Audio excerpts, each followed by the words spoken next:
সম্প্রতি চাঁপাইনবাবগঞ্জ সদর উপজেলার চরবাগডাঙ্গায় একটি বাড়িতে ককটেল বানাতে গিয়ে ঘটনাস্থলেই 2 যুবকের মৃত্যু হয়।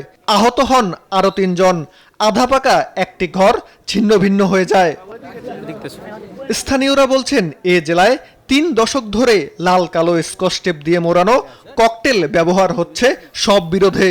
সদর উপজেলার চরবাগডাঙ্গা, রানীহাটি, রামচন্দ্রপুর হাট, কালীনগর, শিবগঞ্জের নয়লাভাঙ্গা ও মর্দনা ককটেলের জন্য বেশি আলোচিত। সীমান্তের চরাঞ্চলের আধিপত্য ধরে রাখতে ককটেল ব্যবহার করেন প্রভাবশালীরা। ককটেল বিস্ফোরণের যে কারবার এবং ককটেল বানাতে যেয়ে যে যত মানুষ মারা যায় এই চর অঞ্চলে, এটা দীর্ঘদিনের ঘটনা।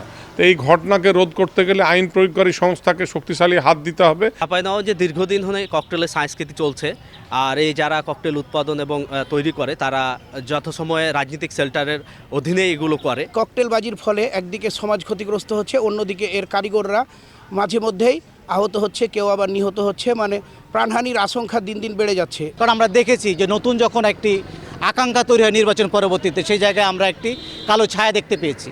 এই কালো ছায়া থেকে দেশকে মুক্ত করতে হবে, চাঁপাইনবাবগঞ্জ জেলাকে মুক্ত করতে হবে। সন্ত্রাসীরা বা যারা বোমাবাজি এবং ককটেলবাজির সাথে জড়িত, তারা রাজনৈতিক ছত্রছায়ায় থাকে এবং রাজনৈতিক ছত্রছায়ায় থাকার কারণে এরা বারবার আইনের ফাঁকফোকর দিয়ে বের হয়ে যাচ্ছে।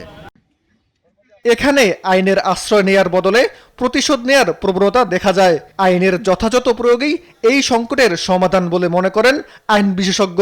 আইনের প্রতি শ্রদ্ধাশীল না হয়ে আমরা যদি ব্যক্তিগত প্রতিহিংসা পরায়ণ হয়ে অস্ত্রের প্রয়োগ করি, বিস্ফোরক দ্রব্যের প্রয়োগ করি এবং নিজের সাথে ঘটে যাওয়া অন্যায়ের প্রতিশোধ নিই, তাহলে তা ততটা গ্রহণযোগ্য হয় না এবং এতে সামাজিক শৃঙ্খলা নষ্ট হয়। তালিকা করে দুষ্কৃতিকারীদের ধরতে চলছে অভিযান।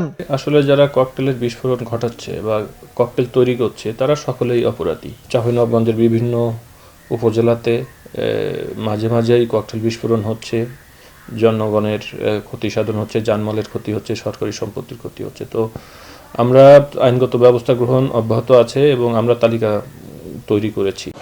চাঁপাইনবাবগঞ্জে আধিপত্যের সংঘাত আর ককটেল আতঙ্কে সাধারণ মানুষ।